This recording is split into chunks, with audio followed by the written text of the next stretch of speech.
to WBRS 100.1 FM in Waltham, Massachusetts. This is Big Indie Energy. I'm April Gins. As always, our sponsors are the students of Brandeis University, the Prime Deli, and Chillbox. I am very excited to have with me today Noralise Ruiz and Angelica Negron from the band Balloon to do an interview. And I'm going to tell both of you now, please correct me if I mispronounce anything at any time. I really don't want to get it wrong. But I was wondering if you both could give me, just to start off and give our listeners some basic background information on forming your band.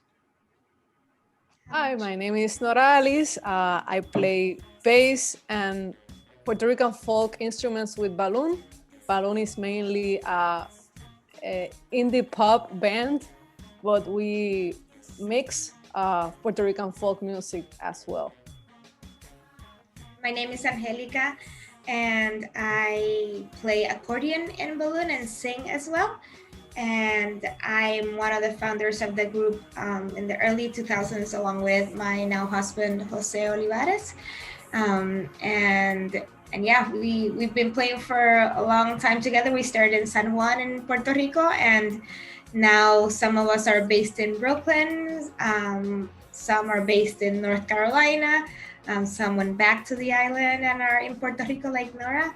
And yeah, so we move between places, but we always find a way to make it work and to also bring some of that into the music.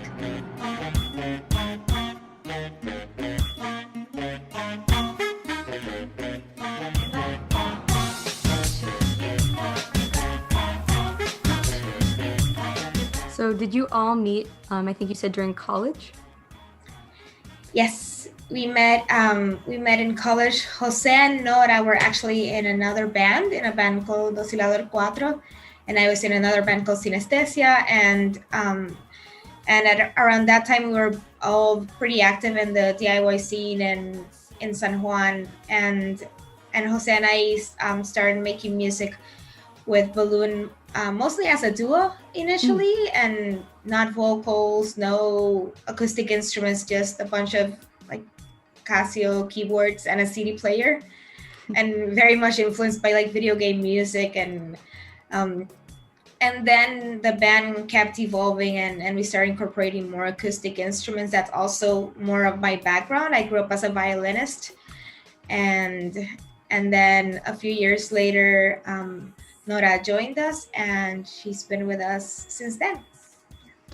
So that was like 14 years ago or so. No, more than that. A long time ago. Maybe 2004 or 5. So yeah, it's been a while.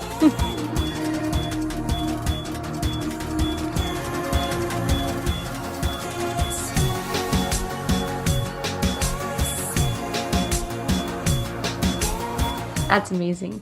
And did either of you know of other women in bands of this kind of same type of genre when you were in college or growing up? Yeah, when we went in college, I remember Mima. She's a Puerto Rican singer-songwriter and also part of the DIY scene. And there was also a band that Angelica and I liked a lot called Super Aquello. And they had a female singer and a male singer. It was like a duo, and they had a great interaction while performing. They were dancers as well, and we were really inspired by their work. I think it's a major influence. Yeah, definitely. Patricia in Super Aquello, and also Eduardo. Yeah, definitely huge influences, and not only musical, but also their stage presence and thinking about all the other elements besides the music that are important to an experience. I think that's very cool because I've also seen, at least on your Spotify page, if you click on fans also like, they come up. So it's very cool. A band that inspires you. Everybody likes listening to both of you. So it's cool to be on that full circle. No. Yeah, definitely. And so do you have any other like biggest influences for kind of where Balloon is at now? I'll say for me, and this also ties into women in music, as Balloon was forming and as I was growing up, I would say Bjork, definitely. But at the same time, like looking more at Latin America, Juana Molina has been a huge influence for many years. and also more thinking more about composers in that write for other people besides themselves too. Electronic music pioneer Paulina Oliveros and also Meredith Monk are huge influences of mine. And I'm just not talking about women. They just happen to be women. Yeah. No, I get it. Absolutely. And as a band and as individuals, do you have any favorite Puerto Rican traditions that kind of factor into this background too? I mean, in my personal story, the Puerto Rican cuatro, it was the first instrument that I started playing when I was 7 years old, and that influenced a lot of my interest in folk music in general. I am an ethnomusicologist by training, and I started my interest in ethnomusicology because I grew up surrounded by these cuatro players that perform in this tradition. Cuatro playing in Puerto Rico is very important for a singing tradition as well. They go side by side. So there's a rich repertoire of melodic motifs that are very important for singers in Puerto Rico, I would say. So that was a major influence in my life, and also in my interest as a professional. In college, I pursued my career in ethnomusicology because of that influence of Puerto Rican folk music and the cuatro. Yeah, and I'll add to that because Nora is such an integral part of Balloon too, that has been coming more and more in the forefront of the band's influences, especially as the years passed and we are living outside of the island, Jose and I. So I think the more we're away, but the more we stay in touch with Nora, it also infiltrates more in the music.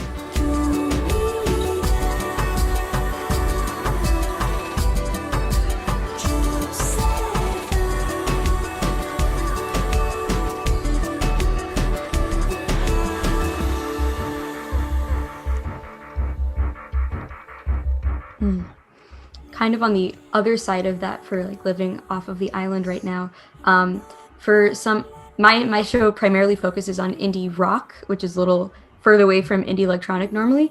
And I don't know if you've heard bands like Heinz and Divino Nino and the Marias, who are a lot more current. But I was wondering if you know of any of their types of music, although they're not as electronic. They have been becoming very big in an indie music scene where many of their listeners do not know Spanish, but are still hearing their Spanish lyrics and titles in their songs. And I was wondering if you have any opinions about that, or if that's kind of changed things over time. Yeah, I mean, those bands also make me think of people like Helado Negro, Senia Rubinos. Yeah. Lilo Pimienta, that are also, in a way, have transcended the language. The music has transcended the language barrier that was something that a lot of people I know thought about before, especially with music in Spanish.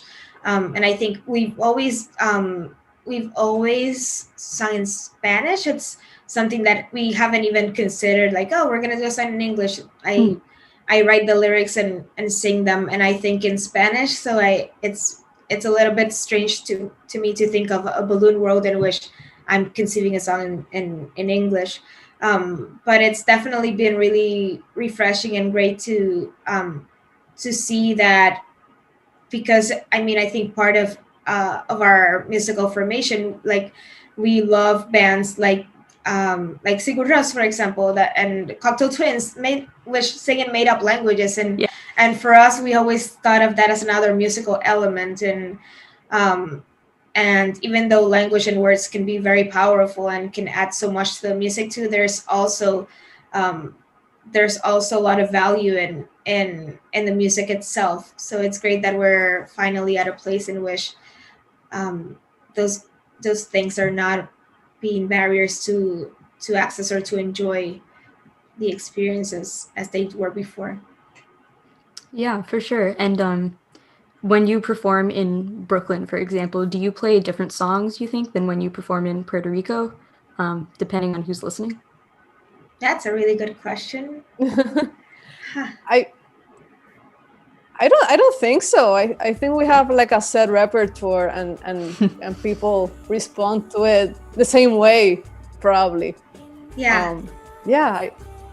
And I think in Brooklyn too, there's also a huge Latinx community, and they come out to the shows too. So I think that in a way it's we're playing to that shared lived experience that even though, when you go out of the show, it might be 19 degrees outside, or it might be super nice outside. Like I think it's there's something about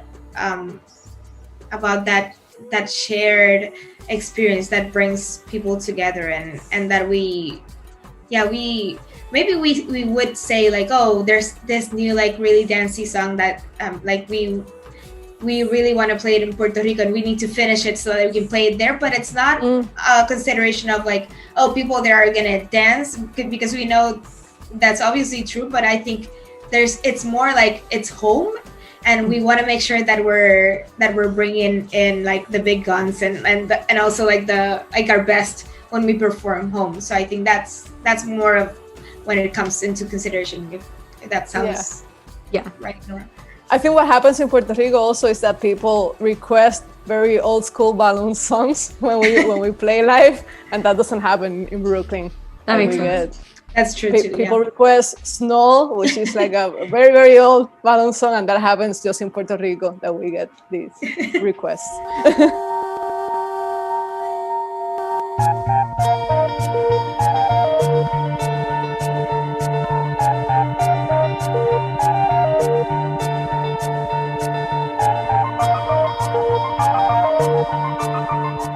I think that makes sense to have that background and that sense of familiarity, and even for listeners to have their like original fan favorites, which is really nice.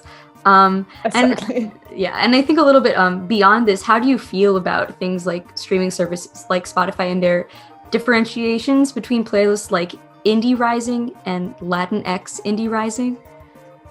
Do you know what I mean? Like, there's still that distinction that they have out there, even though it's a global platform.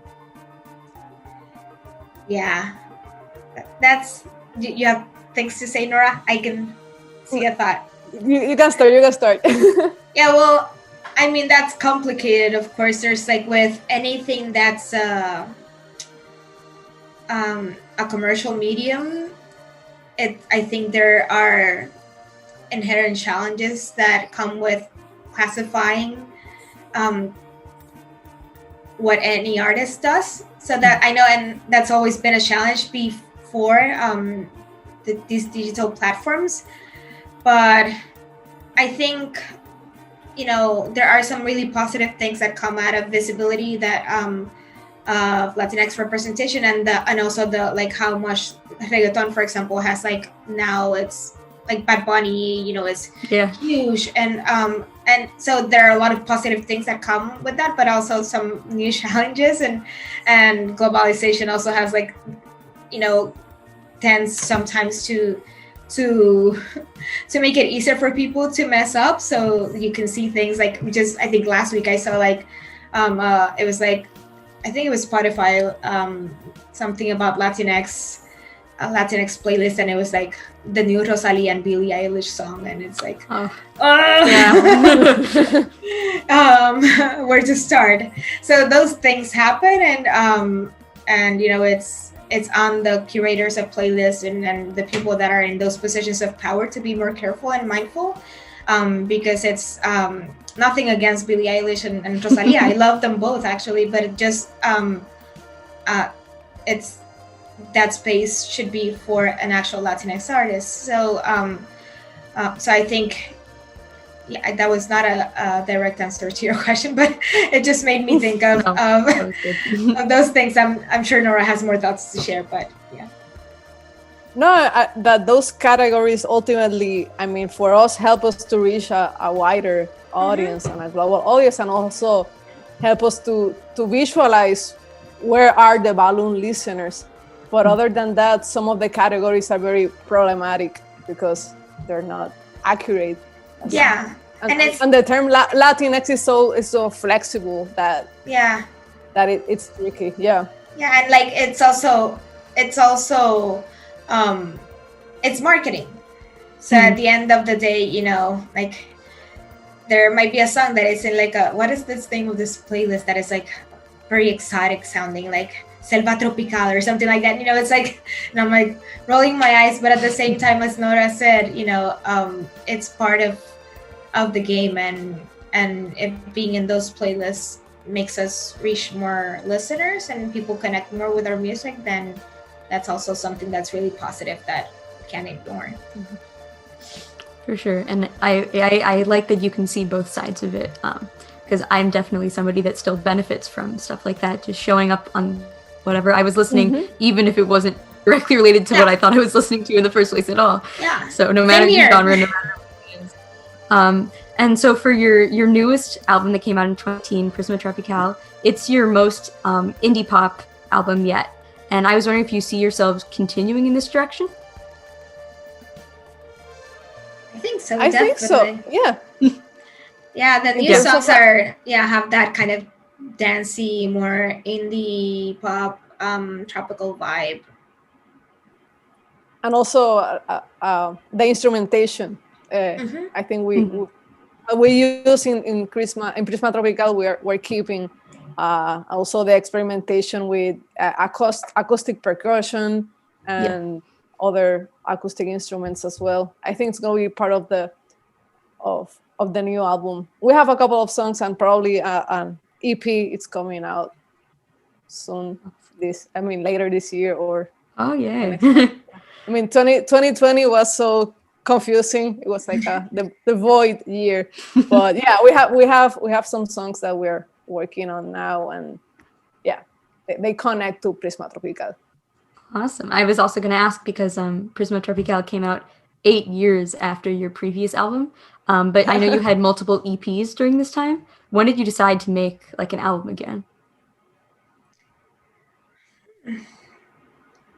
I'm trying to remember. Was this, Nora, remind me if I'm correct me if I'm wrong.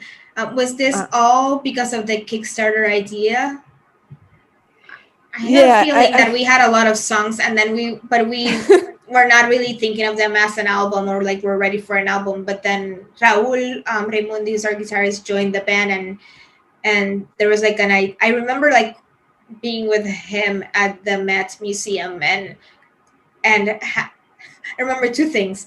We stumbled upon one of the Real Housewives of New York. And then I remember that he was like, "Oh, we should put this out in an album. This should be a Kickstarter." And then the Kickstarter really like was the thing. It was a project. Yeah, it was a whole project, and it was like another album. Yes. And it really, I think, in a good way, was like pre-production for the album, because it made us like really focus our ideas and see what this could be. And but I'm sure before that maybe there were some things that we're having conversations about, like maybe doing an album. But I think once we had like the commitment of like, okay, we're gonna ask for money, we need to like be very clear about what we're doing, then things started to come together. Yes. Awesome. It was a long-term project. It was like a 3-year long project. Yeah. That's great. A little bit aside, I know this is a little bit of the stretch, but in the pop world, I'm sure you both probably heard about this. Taylor Swift had 2 albums come out, and her most recent one, Evermore, had a new song on it called Closure, and it actually, when I was listening to it, it had a very similar beat and samples to the one in your song, La Nueva Ciudad. And I was wondering if, sort of tied to that, if you could tell me some of the ways that your band works to keep coming up with new and creative ideas. That's cool. I haven't heard that song. I'm familiar with her more recent albums, just like I'm not familiar with the music in them. I haven't had a chance to listen to them yet, but I know that Bryce Dessner was like from The National has been co-writing and producing some of the of the work, and I have a lot of friends from the new music community that also recorded in those two latest albums, like Jason from Soul Percussion. So I've heard from them about it, but I have to check it out. It's called Closer, you said? Closure. That song? Yeah. Cool. Closure. Yeah, but I think to answer your question about what things keep us creative, I think we're all audio nerds and music nerds, and we're always listening to music, and we have such a diverse group of people in that, and we like sharing that. So Jose might be into like some obscure like electronica that I haven't heard. I might be listening to a composer that's writing really cool vocal music for choruses, and then Nora might be listening to something completely different. And I think it's just part of the nature of who we are as people, that we're always very curious about music and about sounds. And I think that's curiosity is like the driving force. I think you can definitely tell that when you're listening to the music that you both make. And speaking of creative ideas, just for a quick second, Angelica, I was wondering if you could talk a little bit about your project Estella with the houseplant. Oh yeah, I thought that was very cool. I have my plant right here next to me. Yeah, that's a solo piece that I wrote a few months ago, and that is that uses technology. I think I have it here, called MIDI Sprout, and it's this little box that you can connect two electrodes to the leaves of a plant's surf, and you connect those to the surface, and it's doing, it's translating the biorhythms of the plant into MIDI information, and MIDI information that then I can use in my music. So it's measuring those changes in electrical the electrical variations of the plant itself and translating those into music. And so I don't have much control over the rhythms and gestures, but I do have control over the sounds I decide to map on the plant. So yeah, that's I wrote a piece titled Estela a few months ago in quarantine, inspired by the illustrations of a friend who's a Chilean artist, Andrea Wolf. And it's incredibly cool. Thank you. And I know that you are a composer. Because your work as a band is more electronic than maybe some types of compositional solo work, have you as a band ever considered working on a video game soundtrack or something of that nature? I know you said that. Oh, yes. I know you said that video game music was definitely an influence. And for example, I played an indie game recently called Mutazione, which included both like 8-bit music and also some more traditional Spanish songs, which was really, really fascinating. That's cool. Wow. What's the name of the game again? Mutazione. Mutazione. I'm good. Mutazione. Oh wow. Yeah, I don't think we've had a conversation about doing music for a video game, but I'm sure if the opportunity comes up, we'll all be like, yes. Yes. Yeah.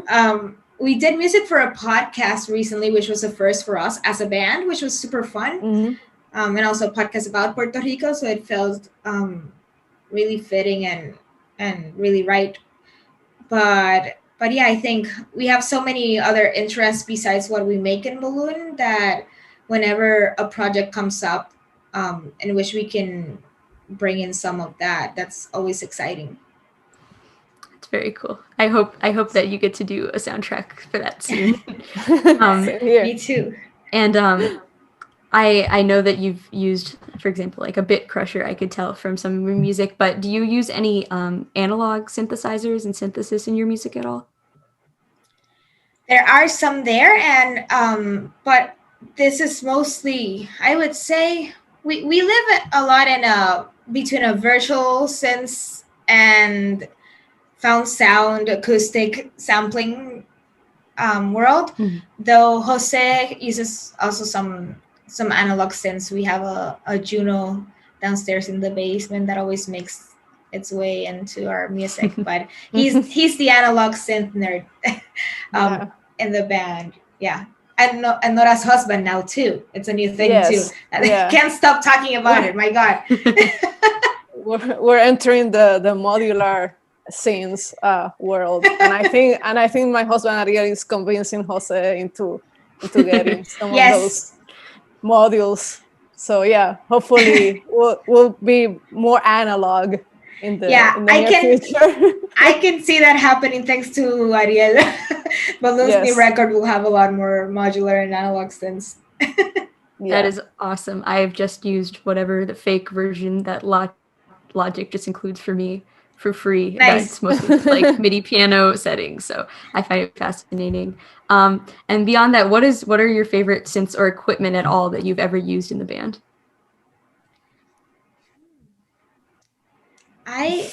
There's a little controller that we have that actually has arcade buttons. It's called a MIDI fighter, and it can trigger any sounds that you load into it. And they have it in different sizes. The one we have is tiny. I think it's like a 16 dot grid. But that one is really fun to play because it feels like the action is from arcade buttons, like old school. So it's very satisfying to play, and it has beautiful lights, and it lights up when you play it. So I'll say that. And then the other thing that we use in Balloon and that I also use in my solo music are custom-made robotic instruments by our friend Nick Gilman. And those are really fun also to play with. And in Balloon, we put calderos on them and some cigar boxes, and like to play with different materials for those. That's very cool. What about you? And in the video that I just wanted to ask that in the video that we recorded for this Brandeis residency, we get to use these robotic instruments by great. Gilman, and you'll get to see them in action along with a very cool choreographer, right, Angelica? Awesome. Angelica also made her debut as a dancer in this special video. Returning to my childhood and in which I used to dance without any shame or self-consciousness. Now, many years later, exploring that, but in really good hands of a wonderful Puerto Rican choreographer, Edrimael, and who was really patient with me, and yeah, we'll see how it comes out. But we're excited. This is such a blast to film and to work on. I'm so excited. And Nora, did you want to say like what equipment you've been enjoying using for any of this, or? Oh, in terms of gear, I mean, since I use acoustic instruments, I'm happy with my custom-made Quadro, which is like 3 years old now. But I've been using some. Yeah, I love the sound. But I've been using some pedals for Balloon. I want to get another delay, a digital delay. But yeah, I'm not like a gear person. I am into getting new instruments. But also, I'll say that Nora's been modest. She also built a tiple of her own that she plays in Prisma Tropical. Oh yeah, that's awesome. Yeah, I'm also interested in instrument making, and I did one for the album, and it made its way into the Balloon sonic world. But yeah, I'm interested in learning more about gear and pedals and all that. But right now, I'm happy with the basic delay that I have and some effects. That's awesome. But I would love for you to talk a little bit more about the actual upcoming residency that you're doing at Brandeis and the project itself. Will we be hearing any new music as part of that, you said, maybe from the upcoming album, or will it be stuff from before? There's a new track, right? Yeah, there's a new track. There's 2 new songs. One which was just recently out in a compilation, Los Problemas. But there's one called Punto de Encuentro, which is part of the new material that hasn't been released. Yeah, and that's the name of the film. I want to. Yeah. Punto de Encuentro is the name of the film, and it happened because Angelica, Jose, and Raul were in Puerto Rico during December and January, and we decided to film this special concert. It was the first time that we're playing together after probably more than a year. I mean, man. they played together early in 2020, maybe early March, before everything happened. Yeah. But it was my first time playing with them in more than a year. It was a year and a half. So we decided to meet in Puerto Rico to record this film, and we reached out to Gisela. Gisela is another big influence for us. She has a performance persona called Macha Colón y los Okapi, and it's a band. So she's a filmmaker, but she's also a performer herself, very talented. And we approached her and we talked to her about doing something special for this occasion. I mean, we didn't want to just play the instruments and have one camera recording us. And she really helped us to create this story about Punto de Encuentro. Punto de Encuentro is where we met for this film, but it happened to be the college town where we also met 20 years ago. And it also happened to be the place where we met new people, talented people that are working hard in the island and making arts for the community. And it was an awesome experience. I mean, it was crazy because of the pandemic. We had a rehearsal, and I mean, I was terrified. It was my first interaction with people in months, and we met in that studio space to record, and we were like wearing headphones and keeping the distance and trying to perform, and it was but then everything was smooth, and as soon as we started playing. And yes, so then Angelica also met with Gisela and the production people, and they came up with this choreography, and they added some props and visual elements, light design, and ultimately it was the most multidisciplinary experience that we have ever had as a band. The most ambitious project we've ever done. Yeah. It was so weird that, as Nora said, like it happened during a pandemic, and like we've never had like 20 people on set for something with balloon, and we did it this time. So I know that initially when we said, okay, when we realized we have to do a video, we didn't want to do an at-home video. That was like our last kind of like in the list of things. We were like, okay, if we can get away without doing that and get creative, because there's many ways you can be creative about everyone recording in their own home, and people are getting better at that, but it's still not people together in the same space performing. So when we realized that we're all going to be in Puerto Rico for a few weeks, then we were like, we have to do it in Puerto Rico, and then we also realized that we needed outside help from someone to bring in their own vision to make this into something that could say more than a concert or a documentary, but really bring in a kind of not only an outside perspective, but also their own art to it. Someone that has a lot to say, and I think Gisela has followed Balloon for a long time, because we've just been in the same circles, and we've followed Gisela's work for a long time too, but we've never had the chance to work together. So this seemed like a perfect opportunity. And the last thing I'll say is that for me, what was the most valuable and amazing about this was that in Balloon, we're always like used to taking charge of every little element, and I was like, okay, if we're going to collaborate with, these are the people that we're going to collaborate with. Like in this case, it was like, okay, we want to work with Gisela, and then Gisela really brought everyone else. A lot of people that we didn't know, some people that we knew but we knew about and were fans of their work, but we hadn't met.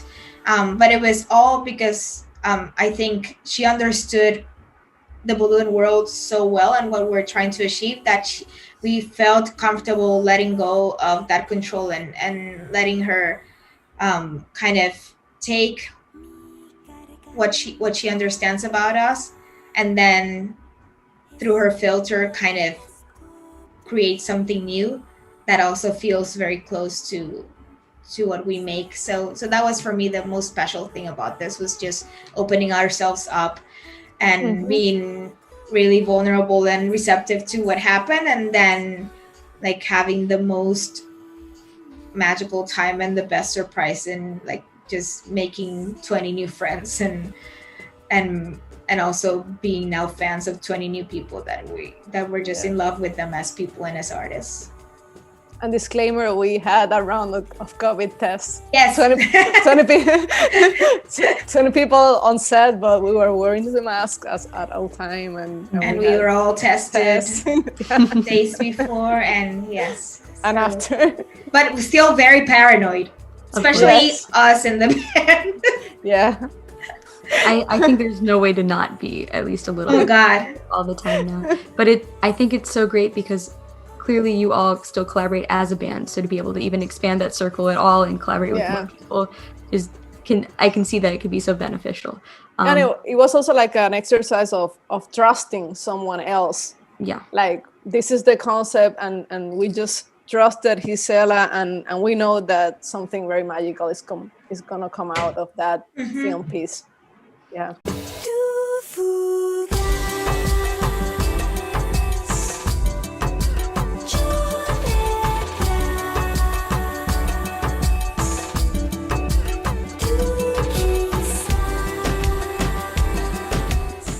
I am so excited to see it. That's all I had on my list today. Thank you both so much for joining me on my show. And to any Brandeis listeners, any Waltham listeners and beyond, stay tuned for the residency. It'll be at the end of February, I believe the week of 22nd through 27th. Yeah, the concert on the 27th at 8 p.m. Eastern Time. So thank you both so much for joining me. Thank you. Thank you, April. Gracias.